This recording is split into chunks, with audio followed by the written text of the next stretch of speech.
રાજકોટમાં લસણના ભાવ તળિયે જતા ખેડૂતોમાં નિરાશા વ્યાપી ગઈ છે। ગયા વર્ષે 5,000 રૂપિયા પ્રતિ મણના ભાવ મળતા હતા, જે આ વર્ષે 700 થી 1200 રૂપિયા જેટલો ભાવ ખેડૂતોને મળી રહ્યો છે। આ અંગે ખેડૂતોએ જણાવ્યું કે લસણ પકવતા 5 મહિના જેટલો સમય લાગે છે। 1 વીઘામાં બિયારણનો ખર્ચ 30,000 રૂપિયા જેટલો થતો હોય છે। જંતુનાશક દવા અને બિયારણ સહિતના મોટા ખર્ચાઓ લાગે છે। 18,000 રૂપિયા આવ્યા, 10 કોથરાના 18,000 આવ્યા। આની પહેલા જ્યારે 2-3 મહિના પહેલા લસણ 10 કોથરા લઈને આવ્યા હતા ને, તે 1.5 લાખ આવ્યા હતા। કેમ ખબર પડે આમાં કેની કરામત છે શું છે એ કઈ આપણને તો જાણવા મળતું નથી। લસણમાં ભાવ અનસર થઈ ગયા હોવ, કારણ કે માલ બહુ આવે પડ્યો અને ચાઇનાનું લસણ આવ્યું ને એ નડી ગયું છે બહુ। ચાઇનાનું લસણ ઇન્ડિયામાં બહુ વેચાણું, એના લીધે ભાવ તૂટી ગયા। અમારા વીઘે 50,000 નો ખર્ચો થાય અત્યારે, ખાલી બિયારણ ને દવાના ને એના જ ખાલી। અત્યારે તૂટે પૈસા, અડધા જ પૈસા આવે। અત્યારે 20-25,000 30,000 રૂપિયા આવે ખાલી વીઘે આવા ભાવમાં।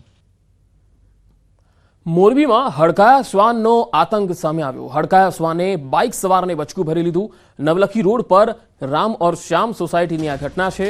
શ્વાનને કારણે બાઇક સવાર રોડ પર પટકાયો હતો। સમગ્ર બનાવ સીસીટીવી ફૂટેજમાં પણ કેદ થયો છે।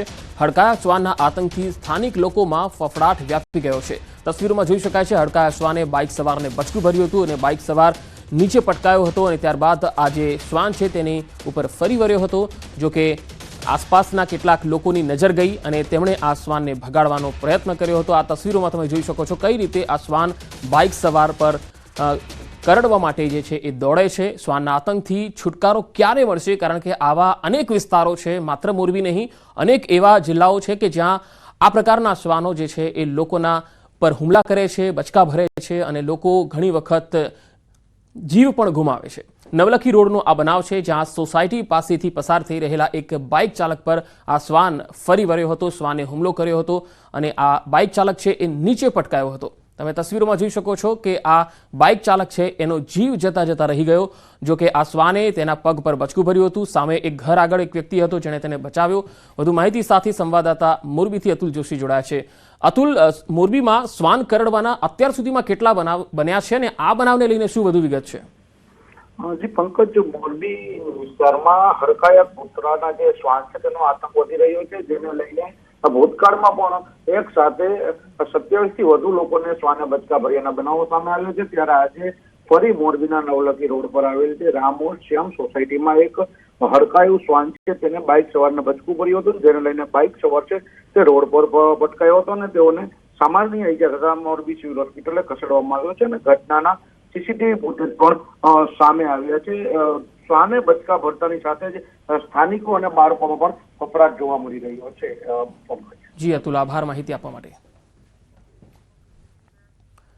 સાબરકાંઠાના ઈડરમાં અબોલ પશુ પર એસિડથી હુમલો યથાવત છે। ઈડરના રહેણાંક વિસ્તારમાં અસામાજિક તત્વોએ આ આતંક જારી રાખ્યો છે।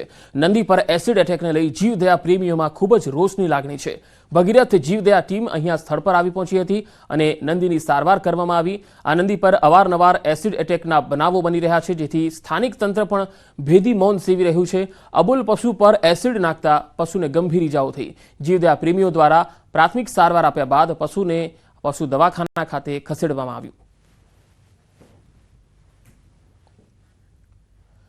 સાબરકાંઠામાં કરોડોના કૌભાંડી ભૂપેન્દ્રસિંહ ઝાલાના સમર્થનમાં સંમેલન યોજાયું। ભૂપેન્દ્રસિંહ ઝાલાના ગામ ઝાલાનગર ખાતે સંમેલન યોજાયું। ઝાલાના સમર્થકોનો સ્ટેજ પરથી ખુલ્લો પડકાર, ભૂપેન્દ્રસિંહ ઝાલાને વરઘોડા સાથે બહાર લાવીશું, સાબરમતી જેલમાં બંધ ભૂપેન્દ્રસિંહ ઝાલાને વટથી બહાર લાવીશું, એવા પ્રકારના હુંકાર થયા।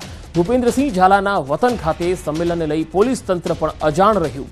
સાબરકાંઠા અરવલ્લી જિલ્લામાં ભૂપેન્દ્રસિંહ ઝાલાના સમર્થનમાં મોટા મોટા બેનરો અને બોર્ડ લાગ્યા અને ત્યાર પછી આ સંમેલન થયું। જિલ્લાના અનેક સ્થળો પર જે છે એ આ પ્રકારે સમર્થનના બોર્ડ લાગેલા છે। ભૂપેન્દ્રસિંહ ઝાલાને વાજતે ગાજતે બહાર લાવવા એકમત થવા મંચ પરથી અપીલો થઈ રહી છે।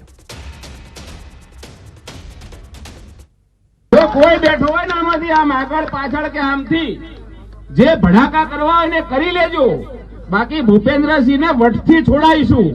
કે બધાયનો વરઘોડો નીકળે છે, ભૂપેન્દ્રસિંહનો વરઘોડો કેમ નહીં નીકળતો?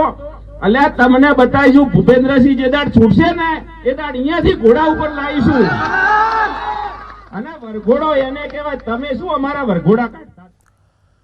મોરબીમાં તોડફોડ કરનારો એક વિડીયો છે એ સામે આવ્યો છે, જેમાં ઓફિસમાં તોડફોડ થઈ અને ત્યારબાદ ચોંકાવનારું નિવેદન આવ્યું. રૂપિયાની લેતી દેતીમાં તોડફોડ કર્યાનું રટણ કરવામાં આવી રહ્યું છે. તોડફોડ કરનારે વિડીયોને વાયરલ પણ કર્યો. સટ્ટાના ભાગીદાર અને બાયોડીઝલનું વેચાણ કરતા હોવાનું વિડીયોમાં રટણ કરી રહ્યો છે. સેવા એજ સંપત્તિ સંસ્થાની ઓફિસમાં તોડફોડ કરાઈ. વાત એવી હતી કે મોરબીની સેવા એજ સંપત્તિ સંસ્થાની ઓફિસમાં અસામાજિક તત્વોએ તોડફોડ કરી હોવાની ઓફિસ તરફથી ફરિયાદ હતી, જેમાં 3 લોકોના નામ સાથે ફરિયાદ થઈ. મોરબી સિટી એ ડિવિઝન પોલીસે ગુનો નોંધ્યો, પરંતુ પોલીસ તપાસ કરે કે અટકાયત કરે પહેલા તોડફોડ કરનારે વિડીયો વાયરલ કરી અને ચોંકાવનારું નિવેદન આપ્યું. તોડફોડ કરનારે ખુદ કહ્યું કે અમે સટ્ટાના ભાગીદાર હતા, તેના નાણાં અને બાયોડીઝલનું વેચાણ કરતા હતા, તેના નાણાં બાકી હોવાથી તોડફોડ કરી હતી. આ સાથે તેમણે દારૂ અંગે પણ ગોળ ગોળ જવાબો અને રટણ કર્યું. હાલ તો પોલીસ તપાસ કરી રહી છે. કેટલાક મોટા ખુલાસાઓ પણ થઈ શકે છે.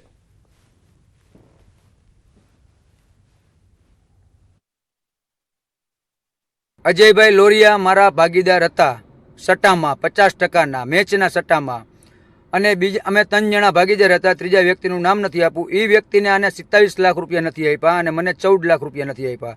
અને બીજું રહ્યું બાયોડીઝલ 2 નંબર સામખિયારી ડેલો રાખી અને 2 નંબરનો આપણે બાયોડીઝલ વેચતા, એનો પણ હું ભાગીદાર હતો. તમે એમાંય કાંઈ અમને કાંઈ આપ્યું નથી અજયભાઈ. સુરેન્દ્રનગરમાં વધુ એક હની ટ્રેપની ફરિયાદ થઈ. જિલ્લા પંચાયતના પૂર્વ સદસ્યએ આ ફરિયાદ કરી છે. હની ટ્રેપમાં ફસાવી 10 લાખની ખંડણી માંગી 2 યુવતી સહિત 5 શખ્સો સામે ફરિયાદ થઈ. પાટડી પોલીસે ફરિયાદ નોંધી અને વધુ તપાસ હાથ ધરી હતી.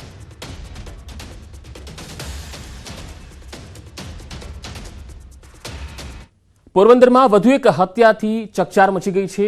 બખરલા ગામના એક શખ્સની હત્યા કરી દેવાઈ. મેરામણ ખૂટી ઉર્ફે મેરામણ લંગીની હત્યા કરી દેવાઈ. મેરામણ લંગી પર નોંધાયેલા છે અનેક ગુના.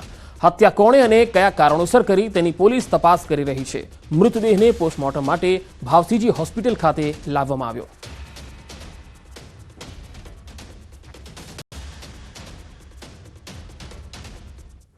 ડાંગના સાપુતારામાં અકસ્માતનો મૃત્યુઆંક 6 થયો છે. વધુ એકનું સારવાર દરમિયાન મૃત્યુ થયું છે. મૃત્યુઆંક 6 થઈ ગયો. 50 વર્ષીય શાંતિબેન લોઢા નામની મહિલાનું સારવાર દરમિયાન મૃત્યુ થયું છે. ડાંગની હોસ્પિટલમાંથી વધુ સારવાર માટે સુરત લાવવામાં આવી રહ્યા હતા. ઘાયલ મહિલાને 108માં સુરત સિવિલ હોસ્પિટલમાં લાવે એ પહેલા જ રસ્તામાં મહિલાનું મૃત્યુ થઈ ગયું. 24 પ્રવાસીને ગંભીર ઈજાઓ થઈ. 21 મુસાફરોને સામાન્ય ઈજા થઈ. 25 જેટલા ઘાયલ મુસાફરોને સારવાર માટે સુરત સિવિલ હોસ્પિટલમાં ખસેડાયા. ગઈકાલે મધ્યપ્રદેશથી સુરત ખાનગી લક્ઝરી બસ પલટી ગઈ હતી.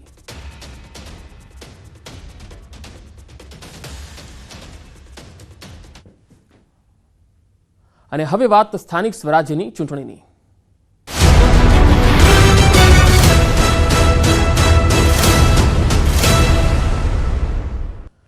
સ્થાનિક સ્વરાજ્યની ચૂંટણીમાં ઉમેદવારોએ માંગ્યું પોલીસ રક્ષણ. કોંગ્રેસના ઉમેદવાર ટેકેદારોને પોલીસ રક્ષણની માંગ. મોરબી હળવદ નગરપાલિકાની ચૂંટણીમાં કોંગ્રેસના આક્ષેપથી ગરમાવો વધ્યો છે. ભાજપ દ્વારા કોંગ્રેસ ઉમેદવારો અને ટેકેદારો અને તેના પરિવારને ધાકધમકીથી પ્રલોભનો આપતા હોવાની પોલીસ મથકે અરજી થઈ છે. ભયનો માહોલ ઊભો થતાં કોંગ્રેસના ઉમેદવારો અને ટેકેદારોને પોલીસ રક્ષણ આપવામાં આવે તેવી માંગણી કરી. કોંગ્રેસ દ્વારા હળવદ પોલીસ મથકે લેખિતમાં રજૂઆત કરાઈ. ગંભીર આક્ષેપો સાથે રજૂઆત થતાં રાજકીય આલમમાં ગરમાવો વધી ગયો છે. હળવદ નગરપાલિકાના જે કોઈ પણ કોંગ્રેસ પક્ષના ઉમેદવારો છે એમના સગા સંબંધીઓને, ટેકેદારોને અને ઉમેદવારોને ક્યાંક ને ક્યાંક ભારતીય જનતા પાર્ટીના આગેવાનો દ્વારા લોભ લાલચ અને ધાકધમકી આપવામાં આવી રહી છે તેવી એક પોલીસમાં અરજી હમણાં થોડા સમય પહેલાં હળવદ શહેર કોંગ્રેસના પ્રમુખ દ્વારા આપવામાં આવી છે. ત્યારે આ ચૂંટણી આદર્શ આચાર સંહિતા અનુસંધાને યોજાય અને કોંગ્રેસ પક્ષના આગેવાનોને અને કાર્યકર્તાઓને કોઈને દબાવવામાં ન આવે એવા પ્રયત્ન થાય. વલસાડ જિલ્લામાં 3 નગરપાલિકાની ચૂંટણીઓની તડામાર તૈયારીઓ ચાલી રહી છે. ત્યારે ધરમપુર નગર હવેલીના વોર્ડ નંબર 3ના કોંગ્રેસ ઉમેદવાર સંદીપ ડાભડિયા સંપર્ક વિહોણા થઈ ગયા. પાર્ટીના ઉમેદવાર સંપર્ક વિહોણા થતા કોંગ્રેસે શાસક પક્ષ પર આરોપ લગાવ્યા. જિલ્લાના કોંગ્રેસ મહામંત્રીએ જણાવ્યું છે કે શાસક પક્ષ હાર ભાડી ગયો હોવાથી અમારા ઉમેદવારને ગાયબ કરે છે. હાલ તો કોંગ્રેસના ઉમેદવાર સંપર્ક વિહોણા થતા જિલ્લાનું રાજકારણ ગરમાયું છે. આશંકા છે આ જે ઓપોઝિટ પાર્ટી જે છે અને છેલ્લા 30 વર્ષથી નગરપાલિકાની અંદર એમનું શાસન છે, પણ આજે એમને એવો ડર છે કે અમે સત્તામાં નહીં રહીએ, એટલે અમને આશંકા છે કે આજે અમારો વોર્ડ નંબર 3 નો જે ઉમેદવાર છે એમને એ લોકો ક્યાંક અને એમને ગુમ કર્યો એવી અમને આશંકા છે. સ્થાનિક સ્વરાજ્યની ચૂંટણી પહેલા વલસાડ જિલ્લામાં આમ આદમી પાર્ટીમાં મોટું ભંગાણ થઈ ગયું છે. આમ આદમી પાર્ટીના રાજુ મરચા અને તેમના પરિવારે કેસરીઓ ધારણ કર્યો છે. રાજુ મરચા વલસાડ જિલ્લા ભાજપ પ્રમુખ અને સાંસદની હાજરીમાં ભાજપમાં જોડાઈ ગયા. મહત્વનું છે કે વલસાડ નગરપાલિકાના વોર્ડ નંબર 2 અને 3માં રાજુ મરચા અને તેમના પરિવારનું પ્રભુત્વ છે. રાજુ મરચા પોતે પણ અપક્ષ તરીકે ચૂંટણી લડી અને જીતી ચૂક્યા છે. વલસાડ પાલિકાના પ્રમુખ પણ રહી ચૂક્યા છે. સાથે જ તેમના પુત્ર અને પુત્રી પણ આ 2 વોર્ડમાંથી અપક્ષ તરીકે ચૂંટણી લડી અને જીતી ચૂક્યા છે. ત્યારે હાલ વલસાડમાં ચૂંટણી પહેલા જ ભાજપ મજબૂત સ્થિતિમાં આવી ગયું છે. ભાજપમાં જોડાવા અંગે રાજુ મરચાએ કહ્યું, ભાજપની વિકાસ નીતિ અને વલસાડના વિકાસને લઈને તેઓ ભાજપમાં જોડાયા છે. સાંસદ ધવલ પટેલે ભાજપની જીતનો વિશ્વાસ વ્યક્ત કર્યો. 5 વર્ષમાં હજુ તો કામ બાકી છે. આવતું નગરપાલિકાનું ઇલેક્શન, સાંસદની ગ્રાન્ટ, વલસાડના ધારાસભ્યની ગ્રાન્ટ, એ વલસાડને સહભાગી થાય અને વલસાડના લોકોને કામ મળે, તેમાં કોઈને મને એવું નથી લાગતું કે આ કામમાં કોઈને વાંધો હોય. એટલે સારા કામના માટે એક ભગીરથ કાર્યમાં અમે આ જોડાયા છે. રાજુભાઈ મરચાની સાથે એમની પત્ની હોય, એમની દીકરી જમાઈ હોય, કે એમના દીકરા હોય, કે એમના પરિવારના અન્ય સદસ્યો હોય, એ તમામ પરિવાર ભારતીય જનતા પાર્ટીને સાથે જોડાયો છે. સાથે સાથે કોંગ્રેસના ઉમેદવારો પણ ભારતીય જનતા પાર્ટીની અંદર જોડાયા છે. આમ આદમી પાર્ટીના લોકો પણ ભારતીય જનતા પાર્ટીની સાથે જોડાયા છે. અમને પૂરેપૂરી ખાતરી છે કે જે રીતનો આખો ભારતીય જનતા પાર્ટીનો માહોલ પૂરા વલસાડ જિલ્લામાં બન્યો છે, થોડા દિવસ પહેલા રોનકભાઈ શાહ જે કોંગ્રેસના કાર્યકારી પ્રમુખ છે એ પણ જોડાઈ ગયા હતા, એ રીતે મને 100% ખાતરી છે કે પૂરા આપણે વલસાડ, પારડી અને ધરમપુરમાં ભગવો લહેરાશે અને ઐતિહાસિક જીત અમે મેળવવા જઈ રહ્યા છે. સ્થાનિક સ્વરાજ્યની ચૂંટણીની તૈયારી ચાલી રહી છે, ત્યારે તળાજા નગરપાલિકામાં દ્વિપાખીયો જંગ જામવા જઈ રહ્યો છે. આપ અને કોંગ્રેસનું ગઠબંધન થતાં હવે દ્વિપાખીયો જંગ જામશે. તળાજાના નાગરિકોમાં પ્રાથમિક સુવિધાને લઈને રોષ છે. રોડ, સફાઈ, પાણી સહિતની સુવિધાને લઈ લોકોમાં ભારે રોષ છે. સાથે પ્રવાસન સ્થળોની યોગ્ય જાળવણી અને વિકાસ ન થયો હોય એવી પણ ફરિયાદો છે. હાલ તો જે ઉમેદવાર પ્રાથમિક સુવિધાની સવલતો પૂરી કરવાની ખાતરી આપશે તેને જીતાડવામાં આવશે તેવું નાગરિકો કહી રહ્યા છે. 5-7 વર્ષથી તો મને નથી લાગતું કે અહીંયા સફાઈ થયું હોય એવું. એટલે સફાઈ નથી. તળાજા તાલુકો લેવલ છે, અહીંયા એક પણ સ્પોર્ટ્સ સંકુલ નથી, સ્વિમિંગ બાથ કે એવું કઈ નથી. એટલે છોકરાઓ માટેની પ્રવૃત્તિ માટેનું કાંઈ પણ નથી અહીંયા. જેવડું મોટું તાલુકા લેવલ છે, અલંગ સી બ્રેકિંગ યાર્ડ જે વર્લ્ડનું નંબર 1 અહીંયા સી બ્રેકિંગ યાર્ડ છે, છતાં અમને રેલવે મળતી નથી અહીંયા. તળાજાના પ્રશ્નો છે રોડ, રસ્તા, સ્ટ્રીટ લાઇટ, નળ, ગટર ને જન્મ મરણના દાખલાનો કે ભાઈ સત્તાધીશો રજિસ્ટ્રારની નિમણૂક કરે દ્વારા હોય કે અમારા પ્રાણ પ્રશ્નો નળ, ગટર, રોડ, રસ્તા અને સ્ટ્રીટ લાઇટ એને અગ્રતા આપે ને પ્રાધાન્ય આપે એવા લોકોને અમે ચૂંટીને મોકલીશું. અત્યારે સરકારે તળાજા નગરનો જે ડુંગર છે એને ઐતિહાસિક સ્મારક તરીકે જાહેર કર્યો છે. પ્રવાસન યાત્રાધામમાં પણ એને સમાવેશ કર્યો છે. પણ પ્રવાસન યાત્રાધામમાં પ્રવાસ કરી અને એને જે સુવિધા મળવી જોઈએ એની પાછળ જે ફંડ આપવું જોઈએ, લોકોને વધુને વધુ પ્રવાસીઓ અહીંયા આવતા થાય અને એના માટે જે સવલતો ઊભી કરવી જોઈએ, આ સવલતો ઊભી નથી થઈ. વધુ સમાચારો પર નજર કરીશું. હાલ રોકાઈશું એક વિરામ માટે.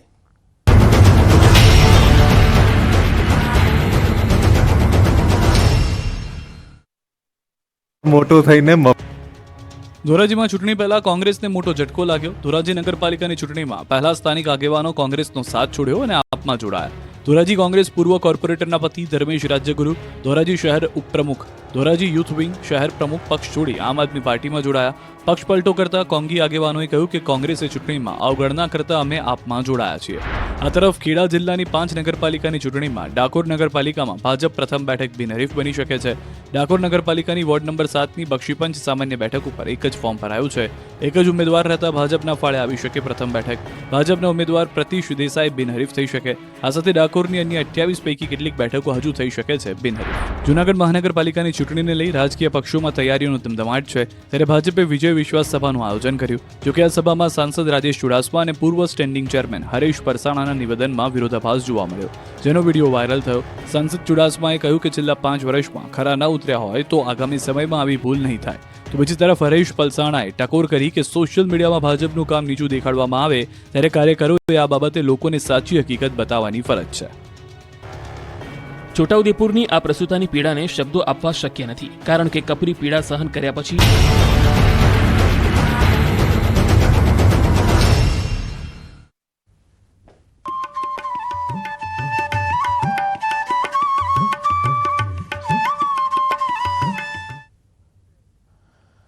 પ્રયાગરાજમાં આયોજિત મહાકુંભમાં વસંત પંચમી પરના ત્રીજા અમૃત સ્નાનને લઈને ભારે ઉત્સાહ છે.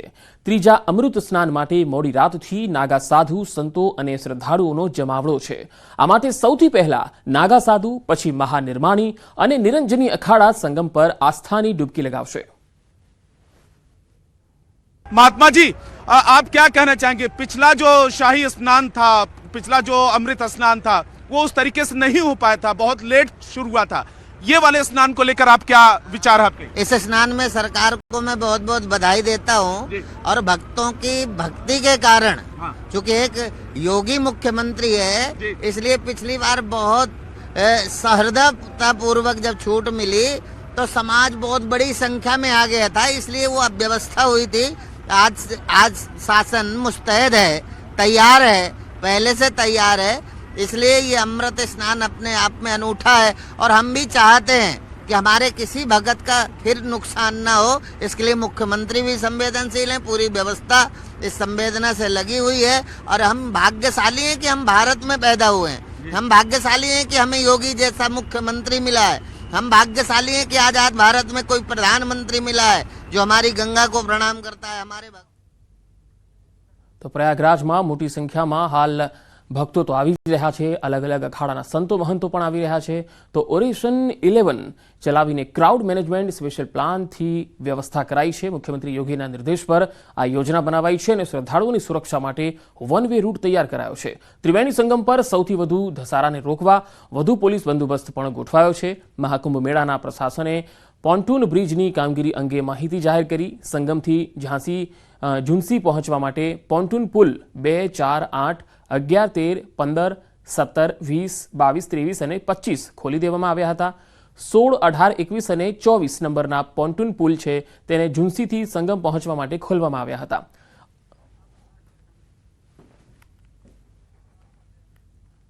દ્વારકા જગત મંદિર પર ડ્રોન કેમેરાથી 5 મિનિટ સુધી શૂટિંગ કરવામાં આવ્યું. પોલીસને જાણકારી મળતા તાત્કાલિક દોડધામ થઈ. ડ્રોન કેમેરો દેખાતા પોલીસે શૂટિંગ કરનાર યુવકને ઝડપી લીધો. પોલીસની પૂછપરછમાં યુવક મુંબઈનો રહેવાસી છે. યુવક યુટ્યુબર હોવાની પ્રાથમિક માહિતી સામે આવી. પોલીસે વધુ પૂછપરછ હાથ ધરી છે.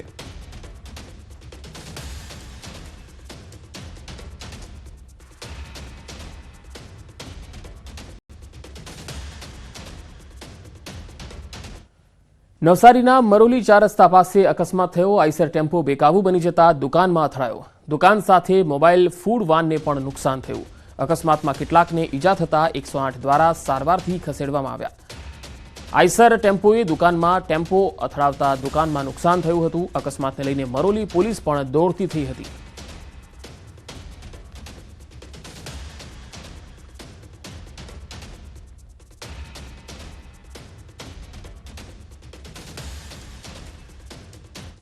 સુરતમાં વરાછા પોલીસ દેવદૂત બની લગ્નમાં જમવાનું ઘટી જતા વરપક્ષના પરિવારજનો નારાજ થઈ લગ્ન કર્યા વગર રવાના થયા હતા. વરાછા પોલીસને જાણ થતા બંને પક્ષોને પોલીસ મથકે સમજાવવામાં આવ્યા. વરાછા પોલીસમાં લગ્ન વિધિ આટોપવામાં આવી. વરરાજા પક્ષને સમજાવી રાજી કરવામાં આવ્યા. બંને પરિવારનું વરાછા પોલીસ દ્વારા કાઉન્સેલિંગ કરાયું. વરવધુએ લગ્ન કરી અને સંસારની શરૂઆત કરી. સાચા અર્થમાં વરાછા પોલીસે સામાજિક જવાબદારી નિભાવી.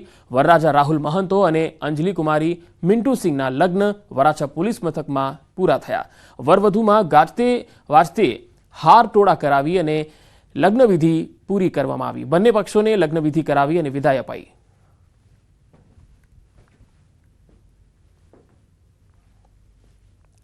ન્યૂઝ 18ના અહેવાલ બાદ વડોદરાની માજલપુર પોલીસ જાગી છે.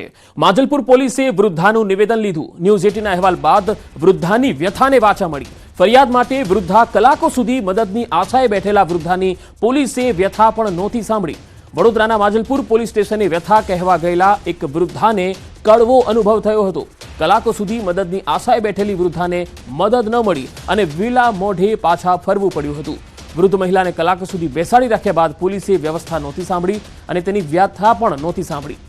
વૃદ્ધ મહિલાની આંખોમાં આંસુ છતાં પોલીસ નિષ્ઠુર બની હતી. એક તરફ રાજ્યમાં વૃદ્ધોનું સન્માન કરવું અને વૃદ્ધોની ગરિમા જાળવવી તેવી સુફિયાની વાતો કરવામાં આવે છે, ત્યારે સંસ્કારી નગરીમાં જે ગરિમા છે તેને કલંક લગાવતી ઘટના જે છે તે સામે આવી છે. માંજલપુર પોલીસ સ્ટેશન હદ વિસ્તારમાં જે સોસાયટી આવેલી છે અને સોસાયટીમાં એક વૃદ્ધ માજી છે, તેમને તેમના પુત્રવધુ અને પુત્ર દ્વારા જે અત્યાચાર છે તે કરવામાં આવી રહ્યો છે. અને વૃદ્ધ માજી તમે જોઈ શકો છો અહીંયા માથાના ભાગે તેમને ઈજાઓ પહોંચી છે અને આ ઈજાઓ કોઈ પારકાય નહીં, પરંતુ તેમના પેટે જનેલા પુત્ર અને પુત્રવધુએ જે છે તે ઈજા પહોંચાડી છે. તેમની સાથે વાત કરીશું. માજી, આ કેવી રીતે વાગ્યું? પથ્થર મારો. કોણ મારે? છોકરીએ. કેમ તારો હતો મને પથ્થર મારે. બધું કેમ માર્યું? કેમ શું લેવા મારે? મેં તો વાનો ગાજે છે.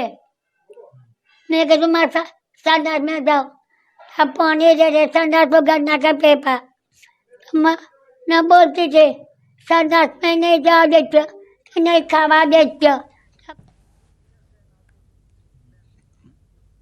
કોડીનાર નગરપાલિકા ચૂંટણી મામલો ભાજપ અને કોંગ્રેસના સમર્થકો આમને સામને આવી ગયા. ભાજપ અને કોંગ્રેસના નેતાઓ વચ્ચે ઉગ્ર બોલાચાલી થઈ. નેતાઓ અપશબ્દો બોલતા મામલા વધુ ઉગ્ર બની ગયો. પોલીસની હાજરીમાં ભાજપ અને કોંગ્રેસના નેતાઓ બાખડ્યા હતા. ભાજપના પૂર્વ સાંસદ દિનુભાઈ સોલંકી અને શિવા સોલંકી પણ હાજર હતા. કોંગ્રેસ નેતા માનસી સોલંકી અને દિનુ સોલંકી વચ્ચે ઉગ્ર બોલાચાલી થઈ. ફોર્મની ચકાસણી દરમિયાન બંને પાર્ટીના નેતાઓ ઉપસ્થિત હતા. તો કોડીનાર નગરપાલિકાની ચૂંટણી દરમિયાન ભાજપ કોંગ્રેસના સમર્થકો આમને સામને આવી ગયા હતા અને પોલીસની હાજરીમાં જ બાખડ્યા હતા. કોડીનાર નગરપાલિકાની ચૂંટણી સમયે બંને પાર્ટીના સમર્થકો છે એ આમને સામને આવી ગયા હતા અને બાખડવા લાગ્યા હતા, ઝઘડવા લાગ્યા હતા. ઉગ્ર બોલાચાલી થઈ હતી. ભાજપના સમર્થકો પણ હતા અને કોંગ્રેસના સમર્થકો પણ હતા. નેતાઓ અપશબ્દ બોલતા મામલો વધુ ઉગ્ર બન્યો હતો. માનસી સોલંકી અને દિનુ સોલંકી વચ્ચે ઉગ્ર બોલાચાલી થઈ ગઈ હતી. જોકે ફોર્મ ચકાસણી સમયે બંને પાર્ટીના નેતાઓ બાખડતા પોલીસે સમગ્ર મામલાને થાળે પાડવાનો પ્રયત્ન કર્યો હતો. તો ભાજપના પૂર્વ સાંસદ દિનુભાઈ સોલંકી અને શિવા સોલંકી પણ આ સમયે હાજર હતા. કોંગ્રેસ નેતા માનસી સોલંકી અને દિનુ સોલંકી વચ્ચે ઉગ્ર બોલાચાલી થઈ હતી. ફોર્મની ચકાસણી ચાલી રહી હતી અને તે દરમિયાન જ બંને પાર્ટીના નેતાઓ અહીંયા ઉપસ્થિત હતા અને ત્યારે જ કોઈએ અપશબ્દ બોલ્યા અને ત્યાર પછી ઉગ્ર બોલાચાલી થઈ અને બંને પાર્ટીના સમર્થકો એકબીજાની સામસામે આવી ગયા, બાખડવા લાગ્યા હતા અને બખડ જંતર અહીંયા શરૂ થઈ ગયું હતું. તો ફોર્મની ચકાસણી દરમિયાન ભાજપ અને કોંગ્રેસના સમર્થકો આમને સામને આવી ગયા હતા. આ તસવીરોમાં તમે જોઈ શકો છો કે બંને પાર્ટીના સમર્થકોનું ટોળું અહીંયા જોવા મળી રહ્યું છે અને જ્યારે કોઈ વિકાસને લગતું કોઈ કામ હોય ત્યારે આ સમર્થકો તે વખતે નથી દેખાતા, પરંતુ ફોર્મની ચકાસણી ચાલતી હતી ત્યારે મોટી સંખ્યામાં અહીંયા આવી ગયા અને પોતાના જે નેતાઓ છે તેના સમર્થનમાં બોલાચાલી કરવા લાગ્યા. પરંતુ જ્યારે જનતાના મુદ્દાઓ હોય છે ત્યારે આટલી ગંભીરતા નથી જોવા મળતી. દિનુ સોલંકી અને માનસી સોલંકી વચ્ચે કોઈ બાબતને લઈને તકરાર થઈ અને ત્યાર પછી જે બંને જે સમર્થકો હતા એ આટલી મોટી સંખ્યામાં એકબીજાની સામે ઉગ્ર બોલાચાલી કરવા લાગ્યા. વધુ માહિતી સાથે સંવાદદાતા પ્રણવ પટેલ જોડાયા છે. પ્રણવ, આખો આ મામલો શું હતો? ચોક્કસ ઉમેદવારી જે નોંધાવી તેનો ચકાસણીનો આજે દિવસ હતો, તેને લઈને જ કોડીનાર નગરપાલિકાની ચૂંટણી છે તેની અંદર ભારતીય જનતા પાર્ટી અને કોંગ્રેસ પાર્ટીના જે નેતાઓ છે, મેં ખાસ કરીને ભારતીય જનતા પાર્ટીના જૂનાગઢના પૂર્વ સાંસદ દિનુ સોલંકી, શિવા સોલંકી સહિત ભાજપના નેતાઓ અને સામે જ માનસી જે ડોડિયા કહી શકાય કોંગ્રેસના નેતા સમર્થકો આમને સામને આવી ગયા હતા. માત્ર ખાલી અપશબ્દ બોલવાથી આખો મામલો છે તે ગરમાયો હતો ને આમને સામે. જી પ્રણવ, આભાર માહિતી આપવા માટે.